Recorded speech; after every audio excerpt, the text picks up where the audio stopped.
ہشام بن ابی حذیفہ اور عیاش بن ابی ربیہ اور اس کی چچا زاد بہن حضرت سلمہ، ابو سفیان کی بیٹی حبیبہ، عتبہ کے بیٹے اور ہند جگر خوار کے سگے بھائی ابو حذیفہ وغیرہ وغیرہ۔ اس طرح سرداران قریش اور مشہور دشمنان اسلام کے اپنے جگر گوشے دین کی خاطر گھر بار چھوڑ کے نکل کھڑے ہوئے۔ اس لیے مکہ میں کوئی گھر ایسا نہ تھا جو اس واقعے سے متاثر نہ ہوا ہو۔ بعض لوگ اس وجہ سے اسلام دشمنی میں پہلے سے زیادہ سخت ہو گئے اور بعض کے دلوں میں اس کا اثر ایسا ہوا کہ آخر وہ مسلمان ہو کر ہی رہے۔ چنانچہ حضرت عمر فاروق اسلام دشمنی پر پہلی چوٹ اس واقعے سے لگی۔ ان کی ایک قریبی رشتہ دار لیلہ بنت حسمہ بیان کرتے ہیں کہ میں ہجرت کے لیے اپنا سامان باندھ رہی تھی اور میرے شوہر عامر بن ربیعہ کسی کام سے باہر گئے ہوئے تھے۔ اتنے میں عمر آئے اور کھڑے ہو کر میری مشغولیت کو دیکھتے رہے۔ کچھ دیر کے بعد کہنے لگے، عبداللہ کی ماں جا رہی ہو؟ میں نے کہا ہاں۔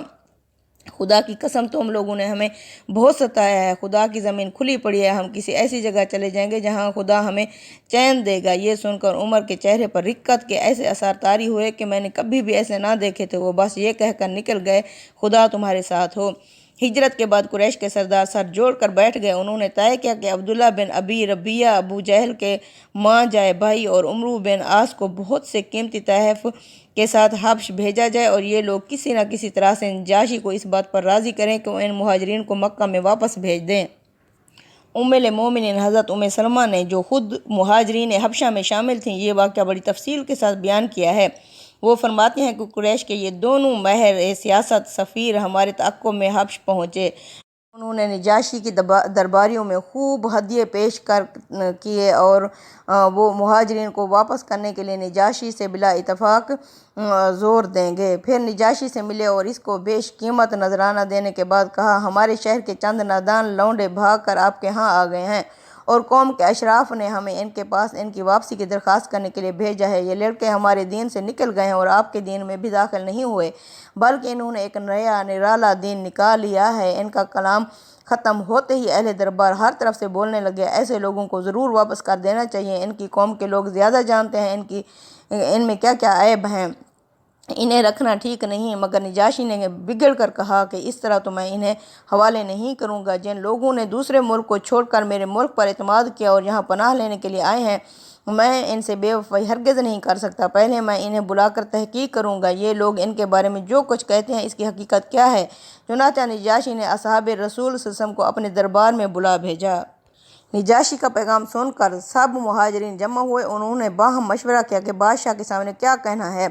آخر سب نے بلا اتفاق یہ فیصلہ کیا کہ نبی کریم صلی اللہ علیہ وسلم نے جو ہمیں تعلیم دی ہے تو ہم وہی بے کم و کاست پیش کریں گے، خواہ نجاشی ہمیں رکھے یا نکال دے۔ دربار میں پہنچے تو چھوٹتے ہی نجاشی نے سوال کیا، یہ تم لوگوں نے کیا کیا؟ اپنی قوم کا دین چھوڑا اور میرے دین میں بھی داخل نہ ہوئے، نہ دنیا کے دوسرے ادیان میں ہی کسی کو اختیار کیا، آخر یہ تمہارا نیا دین کیا ہے؟ اس پر مہاجرین کی طرف سے حضرت جعفر بن ابی طالب نے ایک برجستہ تقریر کی جس میں پہلے عرب جاہلیت کی دینی، اخلاقی، معاشرتی خرابیوں کو بیان کیا، پھر نبی کریم صلی اللہ علیہ وسلم کی بعثت کا ذکر کر کے بتایا کہ آپ صلی اللہ علیہ وسلم کی تعلیمات پیش فرماتے ہیں، پھر آپ ان مظالم کا ذکر کیا جو حضور صلی اللہ علیہ وسلم کی پیروی اختیار کرنے والوں پر قریش کے لوگ ڈھا رہے تھے، اور اپنا کلام اس بات پر ختم کیا کہ دوسرے ملکوں کے بجائے ہم نے آپ کے ملک کا رخ اس امید پر کیا کہ یہاں پر ظلم نہ ہوگا۔ نجاشی نے یہ تقریر سن کر کہا، ذرا مجھے وہ کلام تو سناؤ جو تم کہتے ہو کہ خدا کی طرف سے تمہارے نبی پر اترا ہے۔ حضرت جعفر نے جواب میں سورہ مریم کا وہ ابتدائی حصہ سنایا جو حضرت یحییٰ اور حضرت عیسیٰ علیہ السلام سے متعلق ہے۔ نجاشی اس کو سنتا رہا اور روتا رہا یہاں تک اس کی داڑھی تر ہو گئی۔ جب حضرت جعفر نے تلاوت ختم کی تو اس نے کہا، یقیناً یہ کلام جو کچھ عیسیٰ لائے تھے دونوں ایک ہی سرچشمے سے نکلے ہیں، خدا کی قسم میں تمہیں ان لوگوں کے حوالے ہرگز نہ کروں گا۔ دوسرے روز عمرو بن العاص نے نجاشی سے کہا، ذرا ان لوگوں سے بلا کر یہ تو پوچھئے کہ عیسیٰ بن مریم کے بارے میں ان کا عقیدہ کیا ہے، یہ لوگ ان کے متعلق ایک بڑی بات کہتے ہیں۔ نجاشی نے پھر مہاجرین کو بلا بھیجا۔ مہاجرین کو پہلے سے عمرو کی چال کا علم ہو چکا تھا۔ انہوں نے جمع ہو کر پھر مشورہ کیا کہ نجاشی نے عیسیٰ علیہ السلام کے بارے میں سوال کیا تو کیا جواب دو گے؟ موقع بڑا نازک تھا اور سب اسی سے پریشان تھے، مگر پھر بھی اصحاب رسول صلی اللہ علیہ وسلم نے یہی فیصلہ کیا کہ جو کچھ ہوتا ہے ہو جائے، ہم وہی بات کہیں گے جو اللہ نے فرمائی ہے اور اللہ کے رسول صلی اللہ علیہ وسلم نے سکھائی ہے۔ چنانچہ جب یہ لوگ دربار میں گئے اور نجاشی نے عمرو بن العاص کا پیش کردہ سوال ان کے سامنے دہرایا تو جعفر بن ابی طالب نے اٹھ کر بلا تأمل کہا، ہوا عبداللہ و رسول ہی، کہ وہ اللہ کے بندے اور اس کے رسول ہیں اور اس کی طرف سے ایک روح اور ایک کلمہ ہے جسے اللہ نے کنواری مریم پر القاء کیا۔ نجاشی نے سن کر ایک تنکا زمین سے اٹھایا اور کہا، خدا کی قسم جو کچھ تم نے کہا ہے اس تنکے کے برابر بھی زیادہ نہیں تھے۔ اس کے بعد نجاشی نے قریش کے بھیجے ہوئے تمام ہدیے یہ کہہ کر واپس کر دیے کہ میں رشوت نہیں لیتا، اور مہاجرین سے کہا کہ تم بالکل اطمینان کے ساتھ میرے ملک میں رہو۔ چلتے ہیں سورہ کی طرف۔ بسم اللہ الرحمن الرحیم۔ شروع اللہ کے نام سے جو حد سے زیادہ رحمان جو حد سے زیادہ رحیم ہے۔ کاف ہا یا عین صاد۔ ذکر رحمتی ربی کا، اس میں ذکر ہے تیرے رب کی رحمت کا، عبدہ زکریا جو اس نے اپنے بندے زکریا پر کی۔ یہ زکریا علیہ السلام کون تھے جن کا یہاں ذکر ہو رہا ہے؟ حضرت ہارون کے خاندان سے تھے۔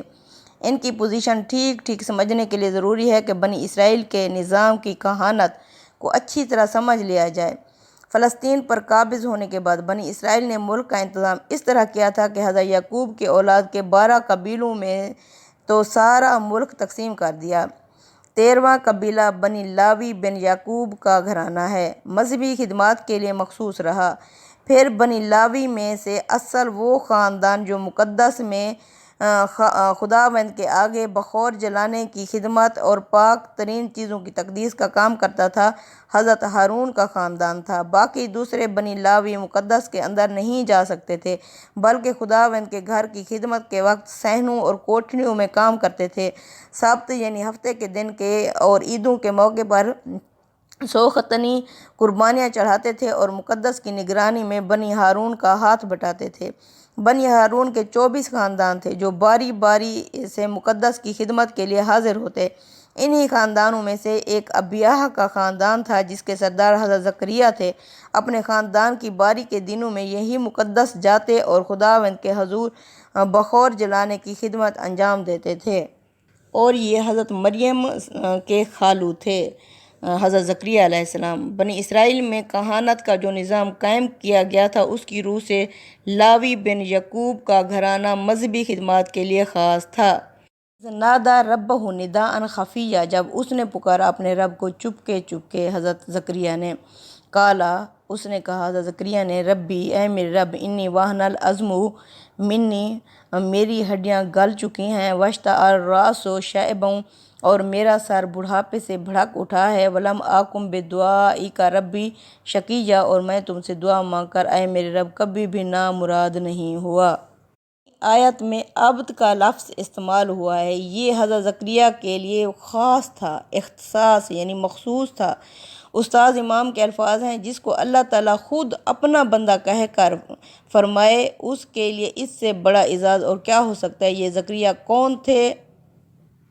حضرت مریم علیہ السلام کے خالو تھے، جنہوں نے اللہ سے دعا کی بڑھاپے کی عمر میں، اور انہوں نے فرمایا، یعنی اپنے راز و نیاز کے انداز میں، یہ دعا کے آداب میں سے ہے، اس لیے کہ اس میں بندہ اپنے پروردگار کے لیے خاص ہو کر اپنی درخواست اس کے حضور پیش کرتا ہے۔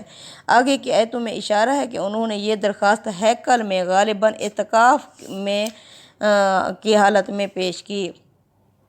انہوں نے کیا کہا؟ وَإِنِّي خِفْتُ الْمَوَالِيَّ کہ مجھے خوف ہے اپنے پیچھے، من ورائی اپنے پیچھے اپنے بھائی بندوں کا، وَكَانَتِ امْرَأَتِي عَاقِرًا اور میری بیوی بانجھ ہو چکی ہے، فَهَبْ لِي مِن لَّدُنْكَ مجھے عطا کر اپنے پاس سے، ولیًّا سرپرست، یارثنی جو وارث بنے میرا، ویارث من آل یعقوب جو وارث بنے آل یعقوب کا، وَاجْعَلْهُ رَبِّ رَضِیًّا اور اسے بنانا اپنا پسندیدہ انسان۔ یعنی انہوں نے اپنے رب سے کیا دعا کی؟ اللہ فرماتے ہیں یہ تیرے پروردگار کے فضل اور رحمت کا ذکر ہے جو اس نے اپنے بندے زکریا پر کیا جب اس نے اپنے پروردگار کو چپکے پکارا۔ اس نے عرض کی کہ میرے پروردگار میری ہڈیاں بوڑھی ہو گئی ہیں اور سر بڑھاپے سے بھڑک اٹھا ہے، اور اپنے اے پروردگار تجھ سے مانگ کر میں کبھی محروم نہیں ہوا۔ مجھے اپنے پیچھے اپنے بھائی بندوں سے اندیشہ ہے کہ وہ میری بیوی بانجھ ہے، سو اپنے پاس سے تو مجھے ایک وارث عطا فرما جو میرا بھی وارث ہو اور آل یعقوب کے خاندان کا بھی، اور میرے پروردگار تو اس کو ایک پسندیدہ انسان بنانا، واجعلہ رب رضیہ، اسے اپنا پسندیدہ انسان بنانا۔ زکریہ علیہ السلام نے عرض مدعا سے پہلے اس کے لیے تمہید استوار کی، اور اس میں شبہ نہیں کہ ایسی مؤثر تمہید استوار کی کہ اگر سوء ادب پر محمول نہ کیجیے تو عرض کروں کہ یہ خدا کی رحمت پر کمند ڈال دینے والی تمہید ہے۔ حضرت زکریہ نے ایک تو اپنے ضعف اور ناتوانی کو سفارش میں پیش کیا، دوسرا اپنے رب کے ساتھ اپنے تعلق کو پیش کیا، اور فرماتے ہیں کہ اے رب، میں کبھی تجھے پکار کے محروم نہیں رہا۔ غور کیجئے کہ جو سیل جس در سے کبھی محروم نہیں لوٹا ہے، وہ اس پیری، اس کمزوری، اس بڑھاپے، اس ناتوانی میں، جب کہ اس کی ہڈیوں تک کی گود خشک ہو چکی ہے، اس دروازے سے کس طرح محروم لوٹایا جائے گا۔ تدبر قرآن۔ الہ ربی رضیہ، اسے اپنا پسندیدہ، اخلاق کا حامل، ان کمزوریوں سے پاک جو اس وقت خاندان میں در آئی ہیں، ان سے اسے پاک کرنا۔ ان کی اس دعا کے جواب میں اللہ نے فرمایا، یا زکریا، اے زکریا، انا نبشرک، بے شک ہم تجھے خوشخبری دیتے ہیں، بے غلام، ایک بیٹے کی، اسمہ یحییٰ، جس کا نام یحییٰ ہوگا، لم نجعل لہ من قبل سمیہ، اس سے پہلے ہم نے ایسا نام کسی کا نہیں رکھا۔ کالا، تو اس کے جواب میں کہا حضرت زکریا نے، ربی، اے میرے رب، انا یکون لی غلام، کہاں سے ہو سکتا ہے مجھے بیٹا، وکانت امراتی عاقرا، اور میری بیوی بانجھ ہو چکی ہے، وقد بلغت من الکبار عتیہ، اور میں بڑھاپے کی حد کو پہنچ چکا ہوں۔ کالا، ارشاد ہوا، کذالک، اسی طرح، کالا ربو کا، کہا ہے تمہارے رب نے، ہوا علیہ ہین، ایسا کرنا اس کے لیے بہت آسان ہے، وقد خلقتک، اس نے تمہیں بھی تو پیدا کیا تھا، من قبل، اس سے پہلے، ولم تک شیئا، جب تم کچھ بھی نہیں تھا۔ کالا، تو کہا حضرت زکریا نے، ربی، اے میرے رب، جعل لی آیات، میرے لیے کوئی نشانی مقرر کر۔ کالا آیاتک، اللہ تو کل مناسا ثلاثہ،